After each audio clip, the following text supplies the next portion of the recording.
नमस्कार, मैं Rajeev Kumar, EDA stores RDSO हूँ। मैं 1998 बैच ILSS ऑफिसर। RDSO के अलावा मैंने एनी रेलवे में different post deputy CMM depot, deputy CMM purchase, deputy CBO आदि पोस्ट पे काम किया है। और एनी रेलवे के बाद फिर मैं करीब 9 साल DLW में डिप्टी CMM E-पोर्ट, डिप्टी CMM M&P और दूसरे परचेज वर्क, फिर सीनियर DPM का काम किया हूँ।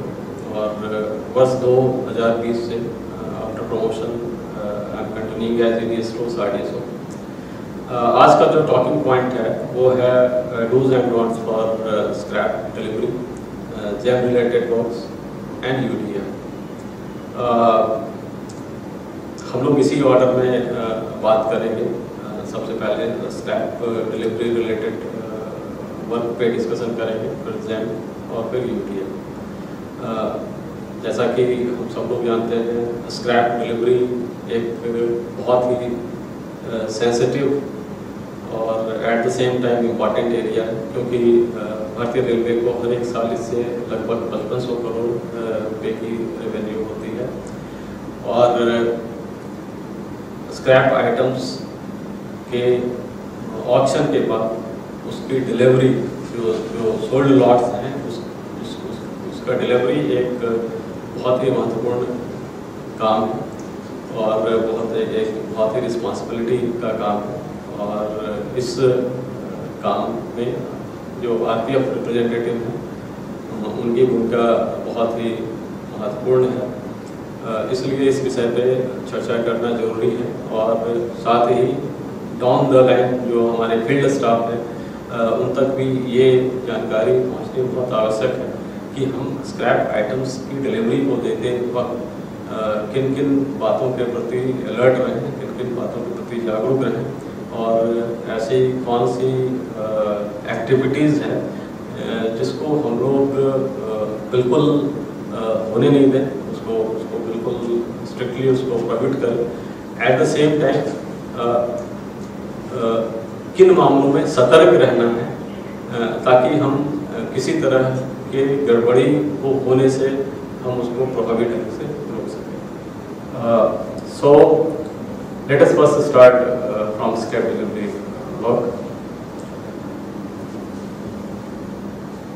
Scrap delivery is a very sensitive, at the same time important work being delivered by Stores Organization of Indian Railways. As we know, our annual scrap sale is to the tune of 5,500 crores rupees, and so our RPF department they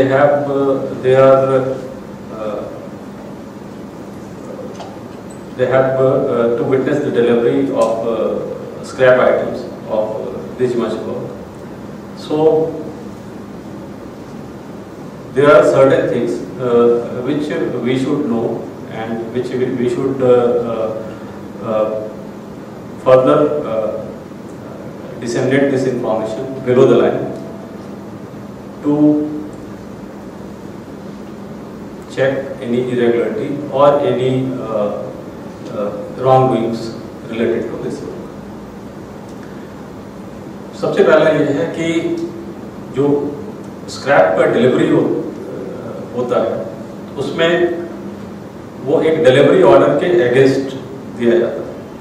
delivery order जो auction conducting officer होता है वो उसके द्वारा issue करा जाता है, उसके डिजिटल सिग्नेचर से इशू होता है। जब परचेजर स्क्रैप आइटम्स को खरीद कर और जो भी उसको पैसे जमा करने हैं उसके लिए वो जब पैसे को जमा कर देता है तो auction conducting officer delivery order या DO पॉपुलर टर्म उसका लोग ज़्यादा जानते हैं, वो DO इशू करता है। इसी DO के बेसिस पे जो परचेजर है वो इस DO को लेकर मटेरियल की डिलीवरी के लिए कंसाइनी के पास जाता है और consignee in the presence of a stock verifier और in the presence of RPF representative उस सोल्ड लॉट की डिलीवरी देता है। कुछ चेक्स हैं और कुछ प्रिकॉशंस हैं जो कि जो विटनेसिंग पार्टीज हैं उनको डिलीवरी देते वक्त, स्क्रैप आइटम की डिलीवरी देते वक्त अवश्य फॉलो करना चाहिए। फर्स्ट है कि जो डिलीवरी ऑर्डर जिसको लेकर वो परचेजर डिलीवरी के लिए क्लेम कर रहा है, डिलीवरी के लिए वो रिक्वेस्ट कर रहा है, तो सबसे पहले उसकी जेन्युइनिटी देख लेनी चाहिए कि उस पर जो कंसर्न्ड ऑफिसर है वो उसका डिजिटल सिग्नेचर उस पर अवेलेबल है। दूसरा ये है कि डिलीवरी ऑर्डर के सारे कॉलम्स में जो इंफॉर्मेशन दी गई है, क्वांटिटी से रिलेटेड या payment details, free delivery period, तो ये इन सब से रिलेटेड जो इंफॉर्मेशन दी गई है वो इंफॉर्मेशन उसमें भरी हुई है सारी। ऐसा नहीं कि कोई कॉलम उसका ब्लैंक है, सारी इंफॉर्मेशन उसमें दी गई है। तो डिलीवरी ऑर्डर में बेसिकली ये 3-4 चेक्स जो है वो विटनेसिंग पार्टी को देखनी चाहिए। उसके बाद अगर आप डिलीवरी देने जा रहे हैं स्क्रैप लॉट की, तो ये इंश्योर कर लेना चाहिए कि विटनेसिंग पार्टी के या विटनेसिंग ऑफिसर्स जो हैं वो सारे प्रेजेंस होने चाहिए। ऐसा नहीं कि अगर 3 की जगह सिर्फ 2 ही हैं तो भी डिलीवरी स्टार्ट कर रहे हैं कि ठीक है वो तीसरा वो आ ही जाएगा कुछ देर में, तो इस तरह की सोच नहीं रखनी चाहिए, बल्कि जब तक तीनों पार्टीज वहाँ पे प्रेजेंस ना हो तब तक डिलीवरी का काम शुरू नहीं करना चाहिए। इसके अलावा हम लोग जो डिलीवरी देते हैं तो बेसिकली उसका पेमेंट जो है वो वेइंग मशीन, आजकल इलेक्ट्रॉनिक बेवरेजेस आ गए हैं, उसके थ्रू देते हैं।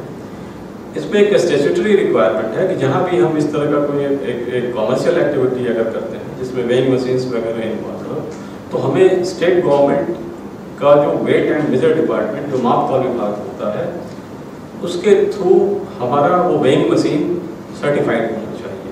और इस सर्टिफिकेट जो वेट एंड मेजर डिपार्टमेंट जो सर्टिफिकेट इशू करता है, उस सर्टिफिकेट की भी एक वैलिडिटी पीरियड होती है।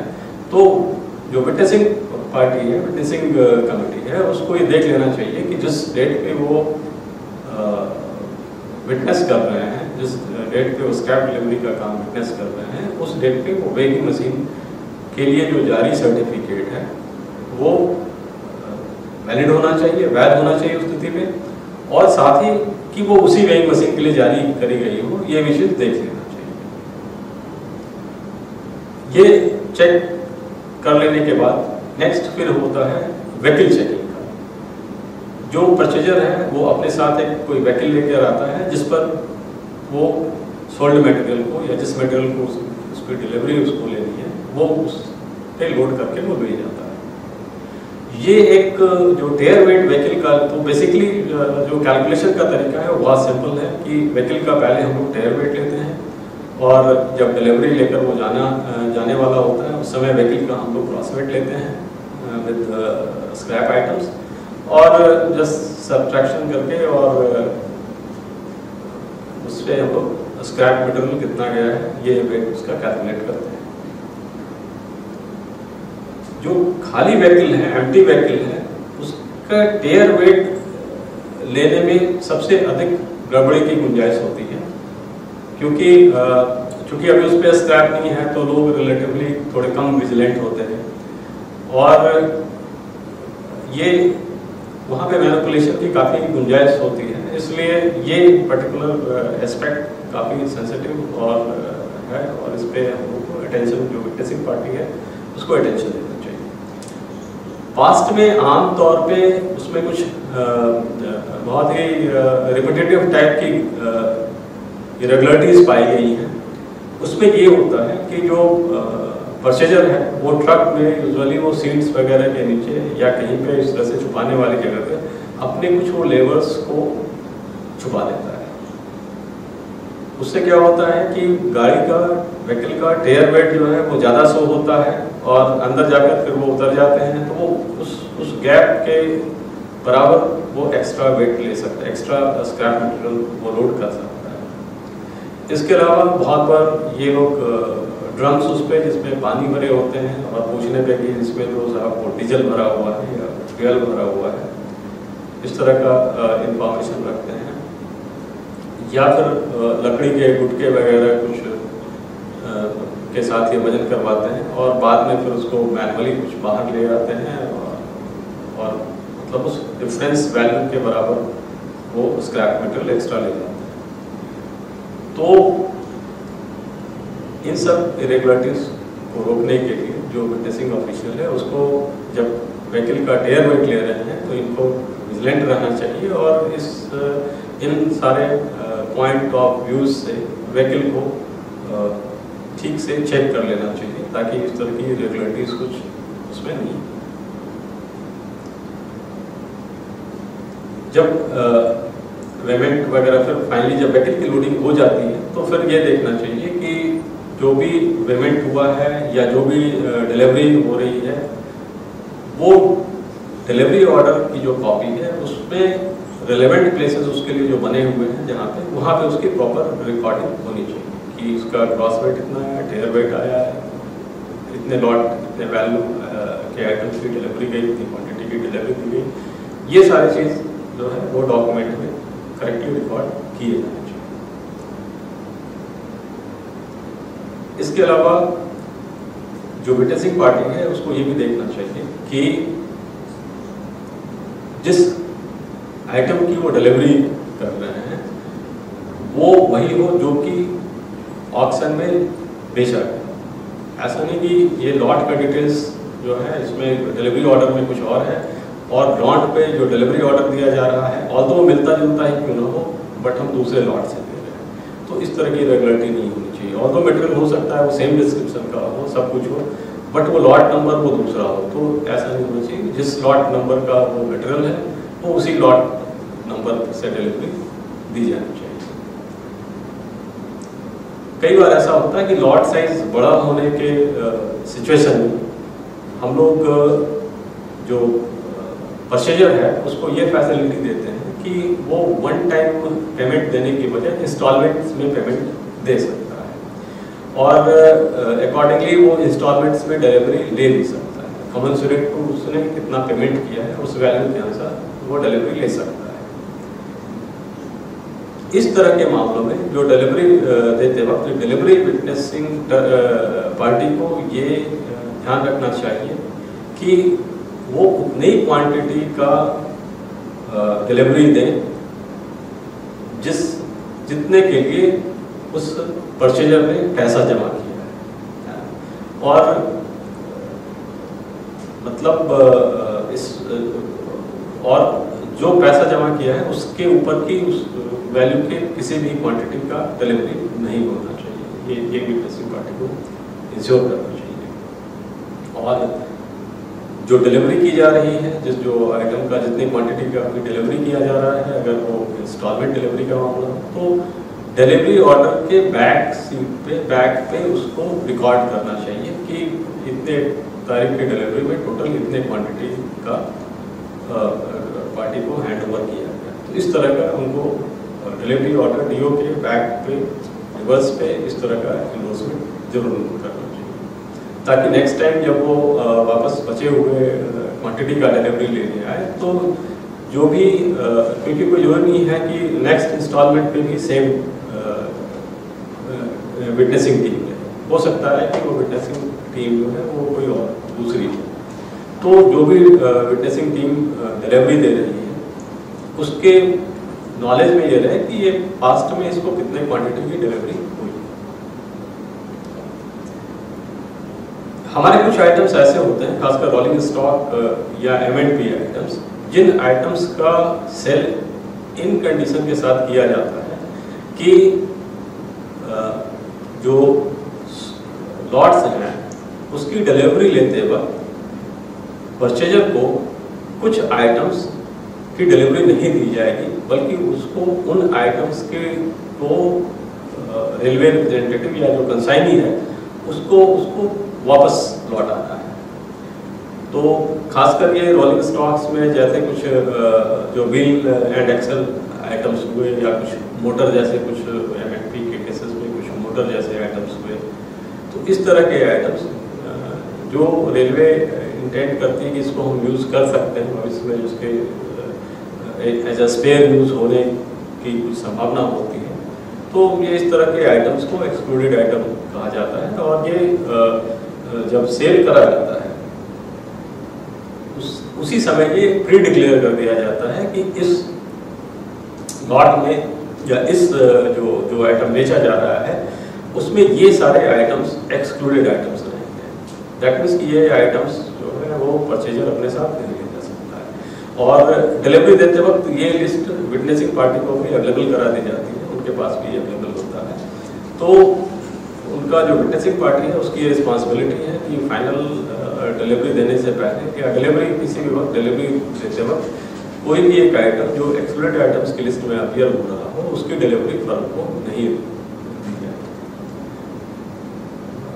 इसके अलावा अगर डिलीवरी देते वक्त विटनेसिंग पार्टी को ये लगता है कि जो लॉट में जो मटेरियल पड़ा हुआ है वो जो डीओ लेटर पे मटेरियल का जो डिस्क्रिप्शन दिया हुआ है उससे सिग्निफिकेंटली डिफर कर रहा है, वो सेम नहीं है, दोनों का डिस्क्रिप्शन में अंतर है, तो उनको डिलीवरी को रोककर और इमीडिएटली इस तथ्य का संज्ञान जो हायर ऑफिसर्स हैं उनके नॉलेज में इसको लाना चाहिए।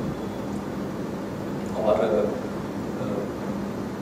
एक और बहुत इम्पॉर्टेंट फैक्ट जो डिलीवरी से रिलेटेड है कि जो डिलीवरी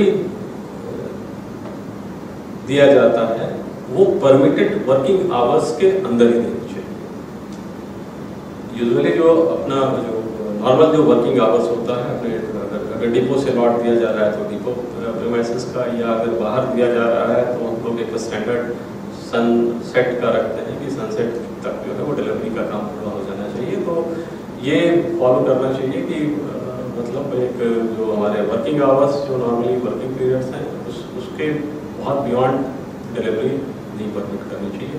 उस समय जब ये टाइम खत्म होता है तो डिलीवरी भी उसी समय खत्म करके और उस दिन तक का जितना लोड हुआ उतना उस पर नोट करके और गाड़ी को बाहर उसके कर देना चाहिए। कुछ डॉन्ट्स भी हैं स्क्रैप डिलीवरी में जो कि हम लोग को अवॉइड करना चाहिए। इसमें एक है कि सेम जो witnessing committee, same batch of जो विटनेसिंग ऑफिशियल है उसको एक ही समय अलग अलग लॉट के डिलीवरी के लिए नॉमिनेट नहीं करना चाहिए। मतलब कि अगर किसी ऑल्दो ऐसा हो सकता है कि दो लॉट्स जो हैं वो बिल्कुल एडवाइनिंग अगल बगल हों, बट ऐसे केसेस में भी सेम विटनेसिंग ऑफिशियल को, सेम विटनेसिंग टीम को दो अलग अलग लॉट का के डिलीवरी की रिस्पॉन्सिबिलिटी नहीं देनी चाहिए। क्योंकि ये हो सकता है कि अगर डिलीवरी पार्टी का, डिलीवरी ऑफिसर्स का अगर अटेंशन थोड़ा डाइवर्ट होता है तो प्रोसीजर जो है वो इसका कुछ बेनिफिट, ड्यू बेनिफिट उठा सकता है। इसके अलावा बहुत बार ये होता है कि जो लॉट साइज है वो हमारा कम होता है और जो परचेजर है वो मतलब उसके एक से ज़्यादा लॉट जो है वो की डिलीवरी लेने में वो इंटरेस्टेड होता है और वो हो सकता है वो इंसिस्ट करे कि ये जो व्हीकल मैं लाया हूँ इस पे एक से ज़्यादा लॉट्स जो है वो ले जा सकता है, तो वो रिक्वेस्ट कर सकता है कि इस पे हमें एक से अधिक डिफरेंट लॉट्स की जो है वो डिलीवरी इस पे परमिट कर। तो ये इस तरह के परमिशंस को कभी भी इंटरटेन नहीं करना चाहिए क्योंकि ये इस पे जो है it is vulnerable to irregularities and misappropriation. तो इस तरह की एक व्हीकल पर एक ही लॉट का डिलीवरी परमिट या एक ही लॉट का मटेरियल ट्रांसपोर्टेशन परमिट किया जाना चाहिए। एक और इम्पॉर्टेंट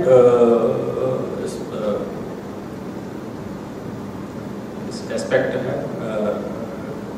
स्क्रैप डिलीवरी में, वो है कटिंग। बहुत बार क्या होता है कि जो स्क्रैप में जो आइटम है उसका साइज कुछ इरेगुलर या फिर बहुत ज़्यादा बड़ा होता है, कुछ इस तरह का होता है कि जिसके कारण उसकी लोडिंग में प्रैक्टिकल डिफिकल्टी होती है। तो ऐसे केसेस में जो ऑक्शन कंडक्टिंग ऑफिसर है वो कटिंग एट ऑक्शनिंग स्टेज ही वो परमिट कर देता है। मतलब कि जब वो ऑक्शन कर रहा होता है उससे पहले वो ये डिस्क्लोज कर देता है कि इस लॉट में कटिंग परमिटेड है। वो इसलिए करता है ताकि जो जितने भी परचेजर्स हैं उनके लिए एक लेवल प्लेइंग फील्ड रहे और सब जो है सारे जो है वो सेम लेवल ऑफ इंफॉर्मेशन पे रहे। तो इसलिए उसको ऑक्शन के पहले उसको ये वो डिस्क्लोज करना होता है कि इस लॉट में कटिंग करना। बट ये बहुत रेयर केसेस में, तभी जब वो प्रैक्टिकली ये पॉसिबल नहीं होता है कि उसको व्हीकल में उसकी लोडिंग आसानी से हो जाएगी, जब आसानी से नहीं हो पाएगी तो ऐसे ही कुछ एबनॉर्मल सिचुएशंस में कटिंग परमिट करी जाती है। क्योंकि कटिंग का एक नुकसान ये है कि उसमें मटेरियल का लॉस बहुत होता है। तो जो स्क्रैप परचेजर है वो तो अपने जो भी उसने खरीदा है वेट, जिस वेट उसके अनुसार वो ले जाएगा। तो बट जो लॉस होता है वो फिर सारा का सारा वो रेलवे अकाउंट के होता है। इसलिए कटिंग को जनरली हम लोग परमिट नहीं करते हैं। तो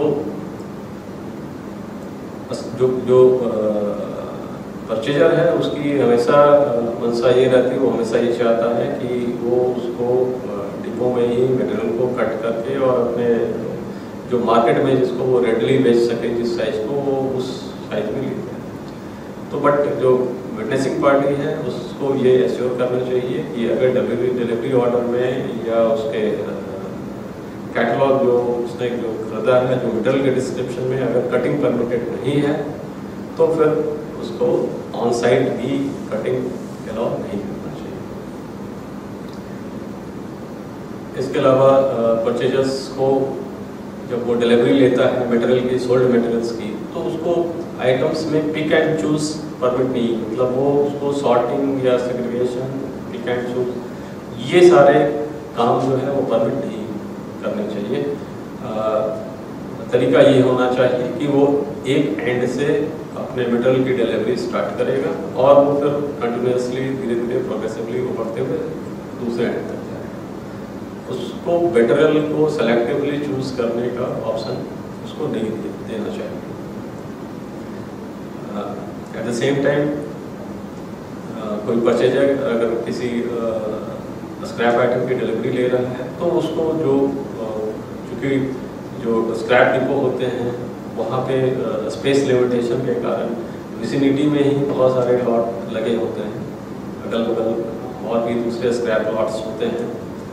तो किसी भी परचेजर को वो जिस लॉट में से डिलीवरी ले रहा है, जिस लॉट की वो डिलीवरी ले रहा है, उसके अलावा उसको किसी और अगल बगल के लॉट को डिस्टर्ब करने या उसमें कोई छेड़छाड़ किसी किस्म की करने का परमिशन नहीं देना चाहिए। अगर कोई ऐसी वो हरकत करता है तो उसको लोगों को स्ट्रांगली डिस्करेज करना चाहिए। और लास्ट और जो मोस्ट इम्पॉर्टेंट पॉइंट ये है कि लोडेड स्क्रैप लोडेड व्हीकल को जो जिसकी विटनेसिंग पार्टी ने डिलीवरी दे दी है उसको स्क्रैप डिपो के गेट से तब तक बाहर जाना परमिट नहीं करना चाहिए जब तक कि इशू नोट और गेट पास जो भी कॉम्पिटेंट सिग्नेटरी है उसके द्वारा साइन नहीं करते। जब ये सारे डॉक्यूमेंट साइन हो जाए तभी वो अपने स्क्रैप व्हीकल को वो ले जा सकता है। सो ये सारे एहतियात, सारे डूज एंड नॉट्स थे स्क्रैप डिलीवरी से संबंधित विषय में। और अब हम लोग नेक्स्ट टॉपिक आइटम्स प्रोक्योरमेंट और जेम के यूज़ में कैसे यूज़ करना है, क्या उसमें प्रिकॉशंस हैं, उस पर हम लोग बात करते हैं।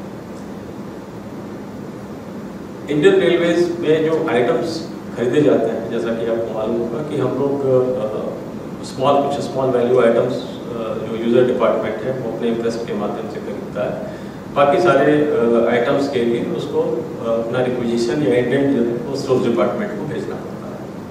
तो जो रिक्विजिशनिंग या इंडेंटिंग है वो मटेरियल के नेचर के अनुसार डिफरेंट होता है और इस पर्पस के लिए, इस उद्देश्य के लिए जो जितने भी मटेरियल्स हैं वो बेसिकली ब्रॉडली दो कैटेगरी में डिवाइड किए गए हैं, स्टॉक आइटम्स और non stock items. Stock items वो हैं जिनकी कि रेलवे के किसी विभाग या एक से अधिक विभाग को भी जिनकी रेगुलर रिक्वायरमेंट होती है, ऐसे आइटम्स का रेगुलर कंजम्पशन होता रहता है। इसलिए इस तरह के आइटम्स को स्टोर्स डिपार्टमेंट खुद से प्रोक्योर करके और वो अपने स्टॉकिंग डिपो, जो कि डिपो वहाँ पे है उस डिवीजन में या वर्कशॉप से अटैच्ड है जो भी डिपो है, वो वहाँ पे ऐसे आइटम्स को स्टॉक करता है। ये आइटम्स जब किसी भी इंडेंटिंग डिपार्टमेंट, किसी भी विभाग के लोगों को अगर ये आइटम चाहिए होता है, तब वो एक रिक्विजिशन यूडीएम के थ्रू, यूजर डिपो मॉड्यूल के थ्रू वो कंसर्न्ड डिपो को भेजते हैं और वहाँ से उनको वो मटेरियल मिल जाता है। चूँकि ये आइटम रेडली अवेलेबल होता है स्टॉक डिपो में, इसलिए इन आइटम्स को यूज़र को तुरंत ही मिनिमम पॉसिबल टाइम में अवेलेबल करा दिया जाता है। इसमें हर एक इंडेंट के अगेंस्ट खरीदने की कार्रवाई की आवश्यकता नहीं होती है नॉन स्टॉक आइटम्स के तरह। इसकी एक और रिक्वायरमेंट ये होती है, चूँकि स्टोर्स डिपो ऐसे आइटम को आपके बिहाफ पे स्टॉक करता है, खरीद कर रखता है, तो इसलिए स्टोर्स डिपार्टमेंट के पास ये इंफॉर्मेशन पहुंचनी आवश्यक है। उसको इस इंफॉर्मेशन की आवश्यकता होती है कि इस आइटम का आपका एनुअल कंजम्पशन क्या होना है, एक उसका एस्टिमेट कि या एक एवरेज एनुअल कंजम्पशन या एस्टिमेटेड एनुअल कंजम्पशन इस आइटम का क्या होगा, ये इंटीमेशन स्टोर्स विभाग के पास होना चाहिए। तभी वो डिफरेंट डिपार्टमेंट्स के कंजम्पशन एस्टिमेशन को इकट्ठा करके, क्लब करके वो प्रोक्योरमेंट एक्शन कर सकता है।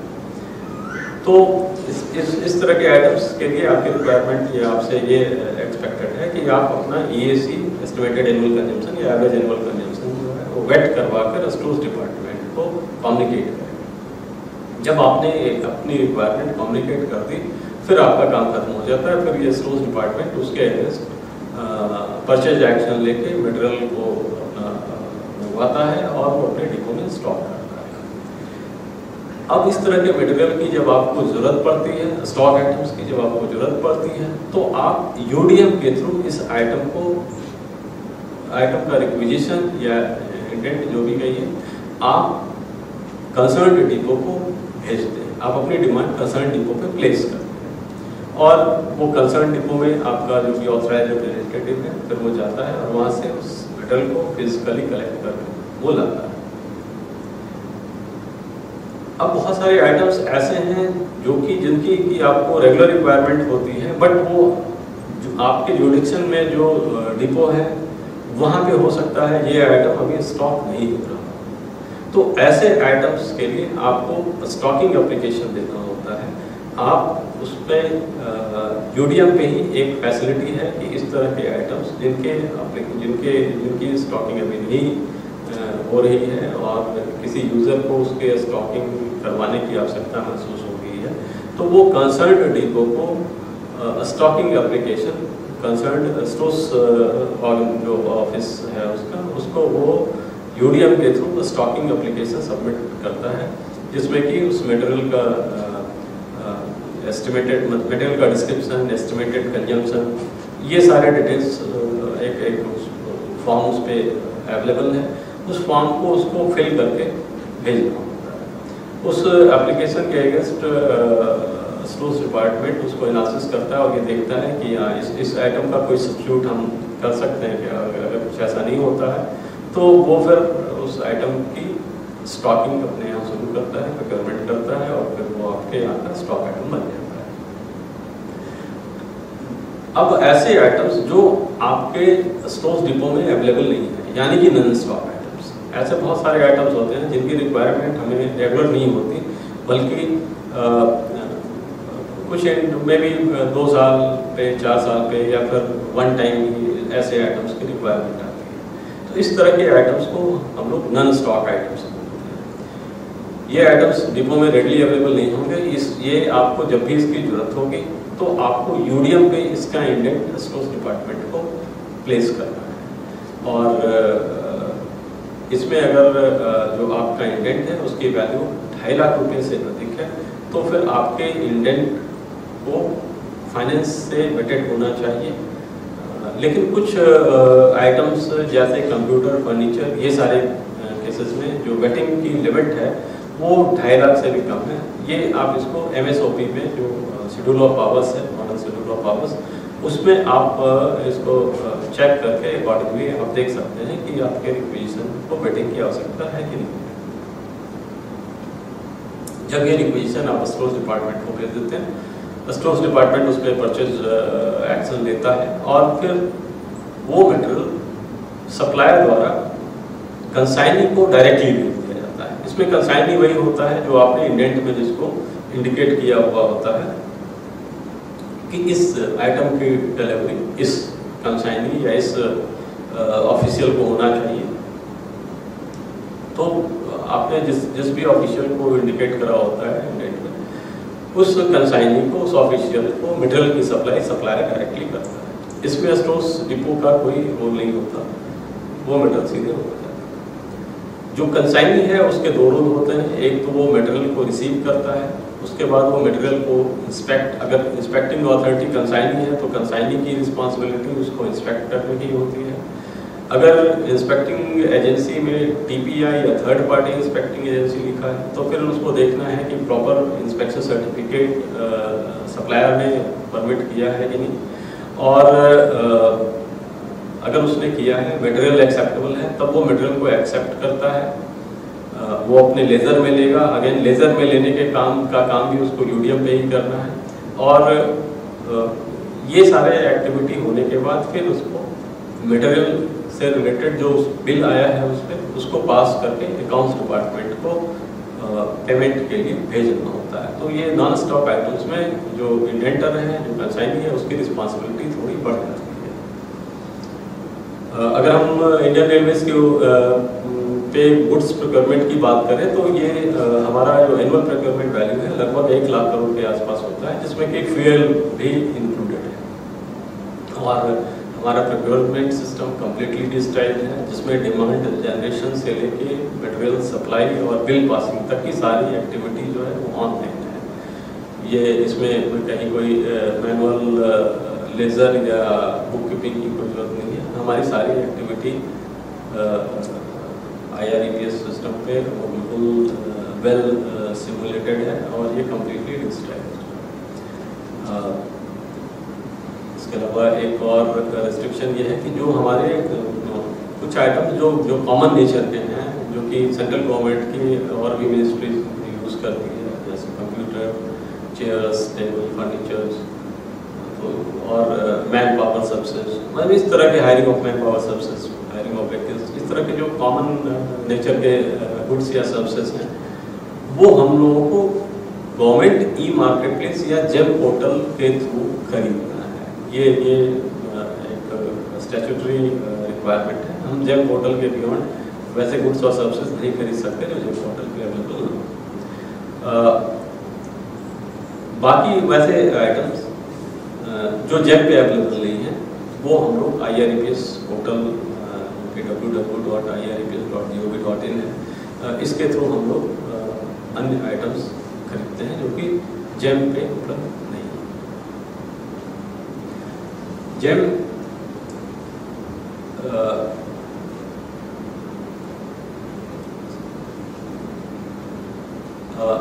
इसके अलावा हमारे यहाँ मटेरियल के प्रोक्योरमेंट का के लिए different mode, different tendering mode और डिफरेंट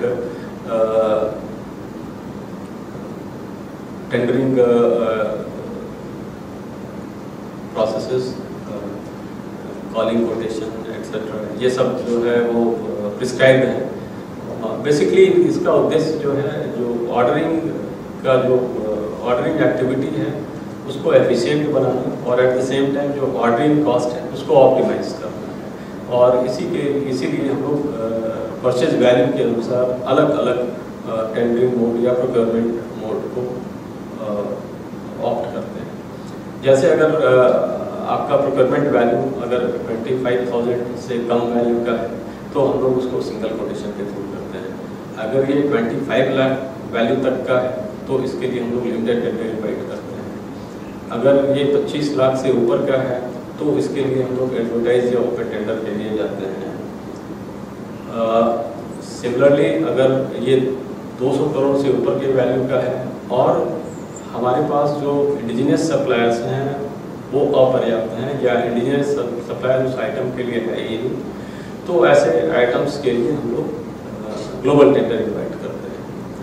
ग्लोबल टेंडर 200 करोड़ से कम वैल्यूज़ के लिए भी इनवाइट करा जाता है, बट वो फिर उसके लिए हमें सेक्रेटरी कोऑर्डिनेशन से परमिशन देना पड़ता है। वो एक DPIIT सेक्रेटरी कोऑर्डिनेशन और फाइनेंस मिनिस्ट्री के सेक्रेटरी लेवल की एक कमेटी होती है जो कि ग्लोबल टेंडर के थ्रू प्रोक्योरमेंट के लिए डिस्पेंसेशन देती है 200 करोड़ वैल्यू से कम केसेस के लिए।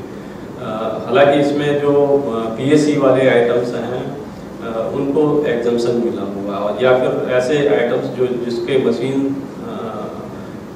का कोई स्पेयर पार्ट, जो मशीन हमने पहले से खरीदा हुआ है बट उसके स्पेयर पार्ट के लिए हमें बाहर से इंपोर्ट करने की जरूरत पड़ रही है OEM से, तो ऐसे आइटम्स के लिए इसमें छूट दिया हुआ है। इसके अलावा अगर अर्जेंसी हो तो हमारे पास परचेज के other modes like local purchase, spot purchase और सिंगल टेंडर के विकल्प भी उपलब्ध होते हैं, जिसमें लोकल परचेज में हम लोग 1 लाख तक के वैल्यू के लिए 3 कोटेशंस जो हमारा लोकल मार्केट होता है वहाँ से ले लेते हैं और उसके बेसिस पे प्रोक्योरमेंट होता है। स्पॉट परचेज में एक स्पॉट परचेज कमेटी होती है जिसमें कि 3 मेंबर होते हैं, एक स्टोर्स डिपार्टमेंट से, एक कंज्यूमिंग डिपार्टमेंट से, एक फाइनेंस डिपार्टमेंट से, और इस कमेटी का नॉमिनेशन AGM या GM लेवल पे होता है उस रेलवे के डेलीगेशन के अनुसार। ये कमेटी ऑन स्पॉट जाकर परचेज कर सकती है, मार्केट में परचेज डिसीजन ले सकती है। इसी तरह सिंगल टेंडर जिसमें जो कि बहुत अर्जेंट सिचुएशन हो तो इस तरह के सिचुएशन में टेंडरिंग के प्रोसीजर को अवॉइड करके हम किसी ऐसे सोर्स जिसके पास मटेरियल रेडली अवेलेबल हो सिंगल टेंडर बेसिस पे ले सकते हैं। तो ये सारे हमारे पास procurement mode and tendering mode विकल्प भी उपलब्ध हैं। Now coming to GEM government e marketplace, जो जनरल फाइनेंशियल रूल का रूल 149 जितने भी सेंट्रल गवर्नमेंट ऑर्गेनाइजेशन हैं उनके लिए ये मैंडेटरी करता है कि ऐसे सारे आइटम्स जो GEM पे अवेलेबल हो उनका प्रोक्योरमेंट GEM के द्वारा ही कराया जाए। तो जो इस तरह के कॉमन आइटम हैं वो कोई भी डिपार्टमेंट GEM पोर्टल के बाहर जाकर नहीं कर सकता, उसको GEM पोर्टल से ही करना है।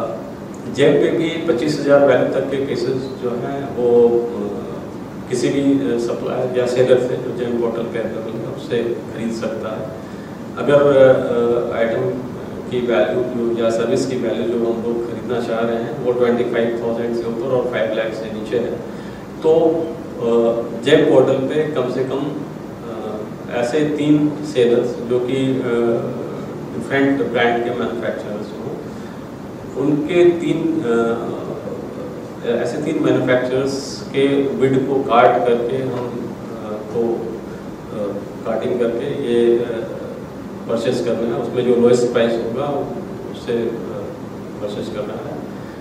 ऑटोमोबाइल के केसेस में ये लिमिट 30 लाख तक की है, 5 लाख की जगह 30 लाख तक की है, 30 लाख तक की 3 कोटेशंस के बेसिस पे कर सकते हैं। जो 5 लाख से ऊपर के केसेस होते हैं उसमें हमें बिड इनवाइट, GEM पे भी हमें बिड इनवाइट करना होता है और मिनिमम बिड ओपनिंग के लिए आपको 10 डेज का टाइम देना होता है। तो बिड में आप जब इनवाइट करते हैं उसी समय आपको उसका सिलेक्शन क्राइटेरिया कि बिडिंग सिस्टम या रिवर्स ऑप्शन कौन से सिस्टम से आप मतलब अपने प्रोक्योरमेंट को फाइनलाइज करेंगे वो आपको उसी समय इंडिकेट करना होता है। तो GEM के थ्रू प्रोक्योरमेंट के बेसिकली हमारे ये 3 मोड होते हैं।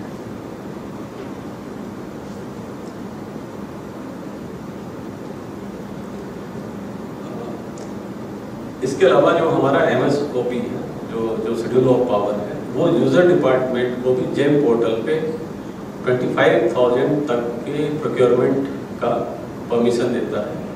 और उसमें कंडीशंस ये हैं कि जो एनुअल सीलिंग है वो पर डिपार्टमेंट पर एनम 10 लाख से अधिक नहीं होना चाहिए।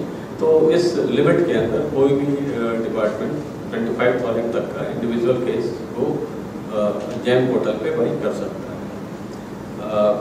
इसके अलावा जेम पे जो बायर है उसको प्रोप्राइटरी आर्टिकल सर्टिफिकेट यानी PAC सर्टिफिकेट अपलोड कर PAC बेसिस पे भी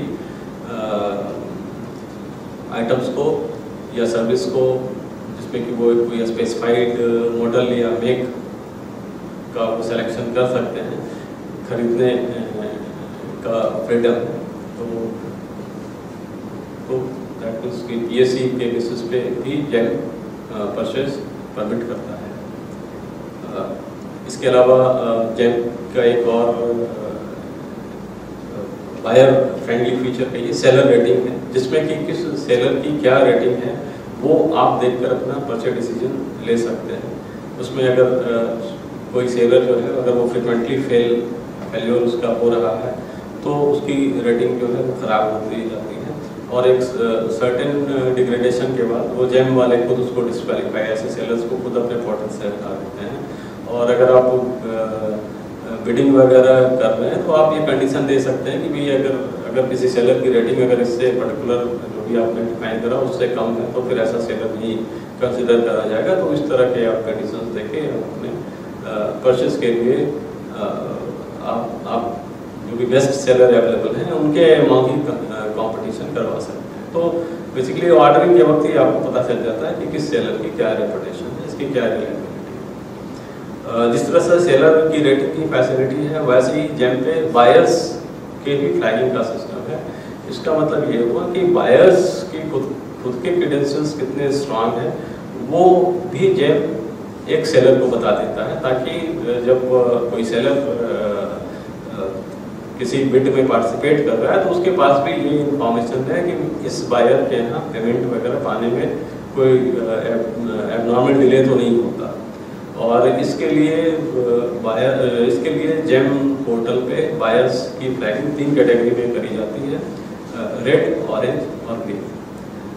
रेड कलर की फ्लैगिंग उन बायर्स के लिए की जाती है जिनके की 70 दिन से पुराने पेमेंट केसेस की संख्या मोर देन 30 हो। अगर मतलब ऐसे केसेस जिसमें कि 70 डेज तक पेमेंट नहीं हुआ है सप्लाई के बाद और वो 30 दिन से भी अधिक हैं, तो ऐसे केसेस को ऐसे बायर्स को रेड फ्लैग कर दिया जाता है। उसी तरह ऑरेंज फ्लैगिंग ऐसे बायर्स की जाती है जिनके यहाँ पेमेंट CRAC के 70 दिन के बियॉन्ड नहीं किया गया है और ऐसे केसेस की संख्या 20 to 30 के बीच हो।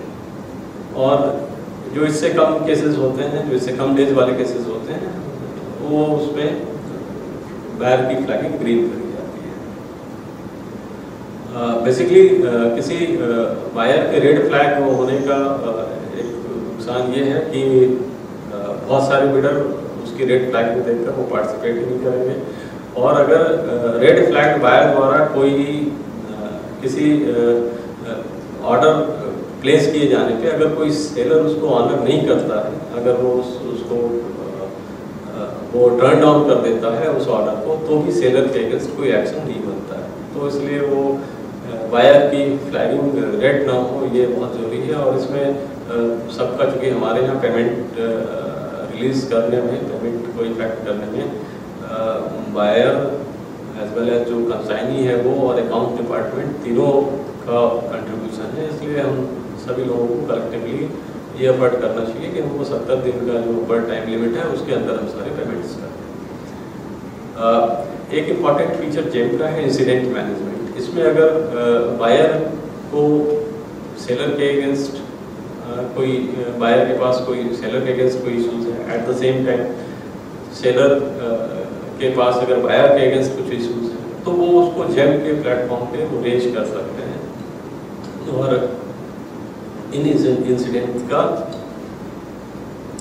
बायर या सेलर जो भी एप्लीकेबल हो उसको एक सर्टेन टाइम लिमिट के अंदर उसको अपना रिस्पांस सबमिट करना होता है। और अगर मतलब सेटिस्फैक्ट्री या तो रिस्पांस सबमिट नहीं किया गया या सेटिस्फैक्ट्री रिस्पांस नहीं दिया गया तो जेम फिर उस बायर या सेलर को रेड फ्लैग या डिसकंटिन्यू करने का भी डिसीजन ले सकता है। इसलिए इंसिडेंट्स अगर कोई रेज होते हैं तो उसको हम लोगों को देखना चाहिए और उसका एक जो भी प्रैक्टिकल सॉल्यूशन हो उसको जरूर उसको सॉल्व करने की कोशिश करनी चाहिए। जेम में यूज़र आईडी क्रिएट करने के लिए सबसे पहले जो है वो प्राइमरी यूज़र जो आपकी ऑर्गेनाइजेशन का प्राइमरी यूज़र हो, जनरली ये एस्टोर्स डिपार्टमेंट का कोई एसएजी लेवल के अधिकारी प्राइमरी यूज़र होते हैं ओपन रेलवेज में या यूज प्रोडक्शन यूनिट्स में। तो आपको उनके पास एक रिक्वेस्ट भेजना होता है यूज़र सेकेंडरी यूज़र क्रिएट करने के लिए। सेकेंडरी यूज़र के रोल में एक बायर भी हो सकता है, कंसाइनी भी हो सकता है और पेइंग अथॉरिटी भी हो सकता है। प्राइमरी यूज़र्स के अलावा जितने सारे यूज़र्स हैं वो सेकेंडरी यूज़र्स कहलाते हैं। और जब भी कोई नया यूज़र क्रिएशन करना हो तो प्राइमरी यूज़र के पास रिक्वेस्ट भेजना होता है जिसमें कि आपको अपने डिटेल्स लाइक नाम, आपका गवर्नमेंट gov.in या nic.in डोमेन में जो आपका ईमेल एड्रेस है वो, आधार नंबर और जो मोबाइल नंबर उससे लिंक्ड है उस आधार से, ये सारे डिटेल्स आपको प्राइमरी यूज़र को देने होते हैं और इन डिटेल्स के बेसिस पे प्राइमरी यूज़र आपका जेम आईडी क्रिएट करता है। जेम आईडी जब क्रिएट होता है तो फिर वो यूज़र के पास जो एप्लीकेंट है, एप्लीकेंट के पास जेम पोर्टल उसके आईडी और उससे रिलेटेड इंफॉर्मेशन को ऑथेंटिकेट करने के लिए एक ईमेल भेजता है जो जिस ईमेल को वो मेंशन करा गया है उस यूज़र के रिक्वेस्ट लेटर में। और जब यूज़र खुद को ऑथेंटिकेट कर देता है, उस ईमेल पे ऑथेंटिकेट कर देता है और उसको उसमें पासवर्ड OTP आता है, OTP के थ्रू खुद को ऑथेंटिकेट करता है, उसके बाद उसका अकाउंट एक्टिव हो जाता है। और एक्टिव होने के बाद जो भी सेकेंडरी यूज़र है उसको जो रोल दिया गया है, चाहे बायर का या कंसाइन का या फाइनेंस रिलेटेड एक्टिविटीज़ का, तो वो अपने रोल को एग्जीक्यूट कर सकता है। कंसाइनिंग के केस में एक इम्पॉर्टेंट पॉइंट ये है कि जेम के विरुद्ध जो भी आपको सप्लाईज मिलती हैं तो आपको सप्लाई रिसिप्ट होने के 10 डेज के अंदर उस पर एक्शन ले लेना है। या तो आप उसमें एक्सेप्ट करके CRAC बोलते हैं, consignee receipt and acceptance certificate, या फिर मटेरियल का रिजेक्शन, जो भी आपको डिसीजन लेना है आपको within 10 days of receipt of first ये डिसीजन ले लेना चाहिए। अगर आप 10 डेज के अंदर ऐसा कोई डिसीजन नहीं लेते हैं तो फिर सिस्टम खुद उसका provisional receipt and acceptance certificate बनाकर यानी PRAC बनाकर उसको कंसर्न्ड जो बायर है उसके पास भेज देता है। और बायर जो है जब वो एक्सेप्टेंस उसका प्रोविजनल एक्सेप्टेंस देखता है तो उस एक गलती की संभावना होती है कि वो बिल को कहीं पास करके फाइनेंस डिपार्टमेंट को न भेजते हैं। तो इसलिए ये वर्ड ऑफ कॉशन है कि हम लोग को उस पर जो मटेरियल रिसिप्ट के 10 डेज के अंदर अपनी एक्सेप्टेंस या रिजेक्शन के डिसीजन को अपडेट कर देना चाहिए। इसके अलावा जेम परचेजेस के केसेस में एक रन L1 ऑप्शन एक इम्पॉर्टेंट ऑप्शन होता है जो कि अगर आप खासकर सर्विसेज कॉन्ट्रैक्ट अगर उस पर जेम के थ्रू करने जा रहे होते हैं, मैन पावर हायरिंग या व्हीकल हायरिंग इस तरह के करने जा रहे हैं और सपोज कभी अगर 2 या 2 से अधिक बिडर्स ने सेम रेट कोट कर दिया है या सेम परसेंटेज चार्ज कोट कर दिया है, तो इस तरह के केसेस में चूंकि 2 या 2 से अधिक फर्मों के बीच ये एक टाई सिचुएशन हो जाती है, तो इस केस में जेम की एक स्पेशल एक इनका फीचर है रन L1 सिलेक्शन, जिसमें कि जिस ऑप्शन को ऑप्ट करने पे सिस्टम खुद L1 सेलेक्ट करके रैंडम मैनर इनका कुछ अपना एल्गोरिथम है जो बैकएंड से काम करता है, उसके बेसिस पे सिस्टम आपको एक L1 सेलर जो है वो सेलेक्ट करके दे देता है, जिसपे कि आप ऑर्डर प्लेस करते हैं।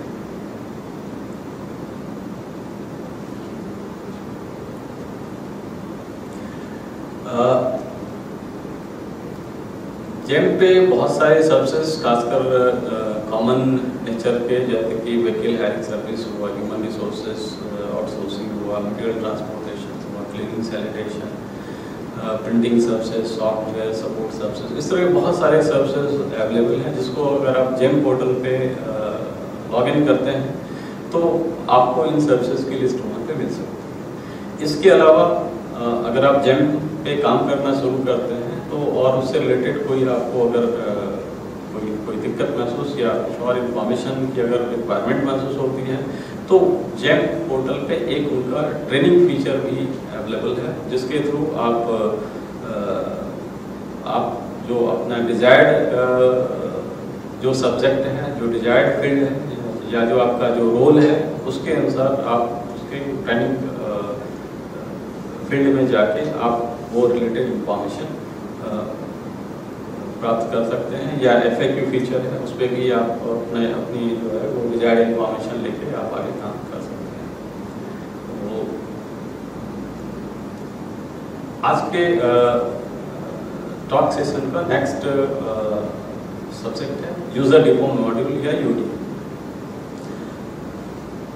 यूडीएम 2022 में लॉन्च करा गया था और इसका पर्पस था कंसाइनी एंड पे मेटल मैनेजमेंट एक्टिविटी को डिजिटाइज करना। यूडीएम लॉन्च होने से पहले जो स्टोर्स डिपार्टमेंट के एंड पे परचेज हो या फिर जो डिपो मॉडल इनका था, तो स्टोर्स डिपार्टमेंट के एंड पे तो मेटल मैनेजमेंट एक्टिविटी के डिजिटाइजेशन का काम पूरा हो चुका था, बट कंसाइनी एंड पे ये काम अभी भी नहीं हुआ था। इस काम को एकम्प्लिश करने के लिए यूडीएम 2022 में लॉन्च हुआ और यूडीएम लॉन्च होने के बाद कंसाइनी के पास ये फैसिलिटी आ गई कि वो किसी स्टोर्स का या किसी सामान का वो इंडेंट ऑनलाइन प्लेस कर सकता है through UDM. At the same time अगर उसके पास वो मटेरियल आ जाता है तो वो उस मटेरियल को उसको फिजिकली लेज़र में देने की आवश्यकता नहीं। इसको वो अपने यूडीएम में जो उसका इलेक्ट्रॉनिक लेज़र बना हुआ है वो सीधे उस पर उसको एक्सेप्ट कर सकता है और फिर जो उससे रिलेटेड जो बिल पासिंग एक्टिविटी है वो सारा कुछ भी वो यूडीएम पे ही प्रोसेस कर सकता है। यूडीएम को आईपास से भी लिंक करा हुआ है, इसलिए बिल पासिंग के लिए किसी सेपरेट प्लेटफॉर्म पे जाने की आवश्यकता नहीं है। वो जैसे ही वो यूडीएम पे मटेरियल को एक्सेप्ट कर कंसाइनी रिसीट नोट जनरेट करता है, उसके बेसिस पे वो फाइनेंस डिपार्टमेंट को बिल पासिंग रिलेटेड इंफॉर्मेशन पहुंच जाती है और बिल पासिंग की एक्टिविटी वो शुरू हो जाता है। इसके अलावा यूडीएम आपको स्टॉक और as well as non stock दोनों आइटम्स के केस में रिक्विजिशन प्रोसेस करने की मीन्स की अप्रूवल ऑफ कॉम्पिटेंट अथॉरिटी, और अगर नॉन स्टॉक आइटम्स के केसेस में फाइनेंस वेटिंग की रिक्वायरमेंट है तो फाइनेंस के पास भेजने की, मतलब ये सारा प्रोसेस का इस सारे प्रोसेस को आप वहाँ पे डिजिटली कर सकते हैं। इसमें मैनुअल किसी भी एक्टिविटी के लिए आपको मैनुअल फाइल भेजने की जरूरत नहीं है, हार्ड फाइल भेजने की जरूरत नहीं है, हार्ड कॉपी। आप ये सारा प्रोसेस डिजिटाइज है और वो यूडीएम के प्लेटफॉर्म पे स्मूथली होता रहता है। इसके अलावा आप गेट पास जनरेट कर सकते हैं यूडीएम पे, और एक बहुत ही इम्पॉर्टेंट फीचर ये है कि कुछ क्रिटिकल आइटम्स जिसमें कि जिसका कि स्टॉक आउट सिचुएशन जो है वो हमारे लिए बहुत एम्बैरेसिंग हो सकता है या हमारे ऑपरेशंस के लिए बहुत ही मतलब वो क्रिटिकल हो सकता है।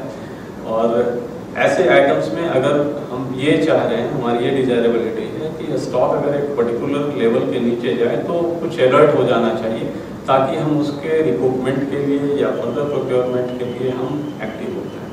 तो इस तरह के आइटम्स के लिए यूडीएम एक फैसिलिटी देता है कि आप उस आइटम के लिए एक थ्रेशोल्ड लिमिट डिफाइन कर सकते हैं सिस्टम में।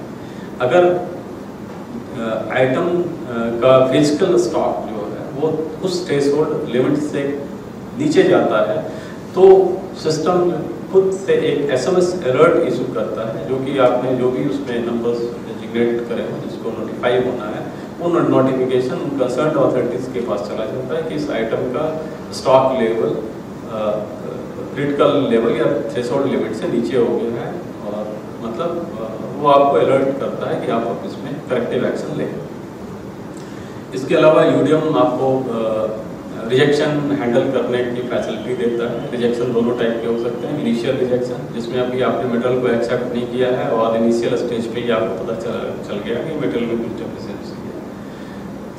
सेकंड ऑप्शन है वारंटी रिजेक्शन। बहुत बार क्या होता है, मटेरियल को हम लोग एक्सेप्ट कर लिए हैं, बुक्स में ले लिए हैं, और उसकी वारंटी फेलियर, यानी कि जो 24 मंथ्स या 30 मंथ्स का जो भी वारंटी पीरियड है उसके अंदर वो मटेरियल में कुछ दिक्कत आ रही है। तो इस तरह के मटेरियल्स को हम लोग वारंटी फेलियर बोलते हैं, वारंटी रिजेक्शन करते हैं। तो इन दोनों तरह के रिजेक्शन केसेस को हैंडल करने की फैसिलिटी यूडीएम को दी हुई है। स्टॉक वेरिफिकेशन, जो अकाउंट्स डिपार्टमेंट के हमारे स्टॉक वेरीफायर करते हैं, और स्टॉक सीट मैनेजमेंट, जो कि अगर स्टॉक वेरिफिकेशन के टाइम पे फिजिकल बैलेंस और बुक बैलेंस में अंतर पाया जाता है तो स्टॉक सीट जनरेट होता है। तो इससे रिलेटेड भी सारी एक्टिविटी यूडीएम पे की जा सकती है। यूडीएम के थ्रू आप स्टॉकिंग एप्लीकेशन, जैसा मैंने पहले बोला, आप अपनी स्टॉकिंग एप्लीकेशन को ऑनलाइन भेज सकते हैं और ऑनलाइन उस पर प्रोसेस भी होता है। इसके अलावा हायर मैनेजमेंट के इंफॉर्मेशन के लिए यूडीएम पे बहुत सारे एक्सेप्शनल रिपोर्ट्स, लाइक 3 महीने से या एक पर्टिकुलर वैल्यू के ऊपर कितने आइटम हैं या एक पर्टिकुलर वैल्यू के नीचे कितने आइटम हैं, इस तरह के डिफरेंट क्रिटिकल इंफॉर्मेशन को रियल टाइम बेसिस पे उस सिस्टम से यूडीएम के रिपोर्ट फीचर से हम लोग निकाल सकते हैं, ले सकते हैं। ये सारे इम्पॉर्टेंट चीज़ें थी यूडीएम के बारे में। यूडीएम पे काम करने के लिए जो आपके डिपार्टमेंट के IREPS फैसिलिटी के जो एडमिन हैं, वो यूडीएम पे किसी भी यूज़र का आईडी क्रिएट कर सकते हैं और वो यूडीएम पे काम करने के लिए उसको ऑथराइज कर सकते हैं। और यूडीएम भी IREPS के ही प्लेटफॉर्म पे अवेलेबल है, जो पोर्टल www.ireps.gov.in है, और इस पोर्टल पे जाकर और जो लॉगिन टैब है उसके लेफ्ट हैंड में अपर में लॉगिन टैब है, उसमें आपको न्यू IMS ऑप्शन को ऑप्ट करना है। और इस ऑप्शन को ऑप्ट करने पे जो विंडो खुलेगा उसमें आपको आईडी पासवर्ड देना है, अपने डिजिटल सिग्नेचर का यूज़ करना है, और इसके बाद आप यूडीएम पे काम करने के लिए उस साइट पे लॉग हो जाते हैं। इसके अलावा IREPS पे एक बहुत अच्छा फीचर लर्निंग सेंटर दिया हुआ है, जो कि जब आप IREPS की साइट पे जाएंगे तो वो लेफ्ट साइड लिस्टेड होता है। आप लर्निंग सेंटर में जाकर यूडीएम से रिलेटेड कोई भी इंफॉर्मेशन अगर आपको चाहिए तो आप वहाँ से वो इंफॉर्मेशन देख सकते हैं। और इसके अलावा कोई अगर उसमें और प्रैक्टिकल डिफ़िकल्टी आती है तो उसमें कुछ हेल्प नंबर्स भी दिए होते हैं, और उन नंबर्स पे कॉल करके आप अपने प्रॉब्लम्स का सॉल्यूशन पा सकते हैं। तो मुझे लगता है कि आज के डिस्कशन पे हम लोगों ने यूडीएम और जेम और स्क्रैप मैटर्स पे इनके एक प्रैक्टिकल एस्पेक्ट्स पे एक चर्चा करी है, जो मैं उम्मीद करता हूँ कि आपके डे टू डे वर्किंग में इन विषयों से रिलेटेड आपकी डे टू डे वर्किंग के लिए काफ़ी हेल्पफुल प्रूव होगा।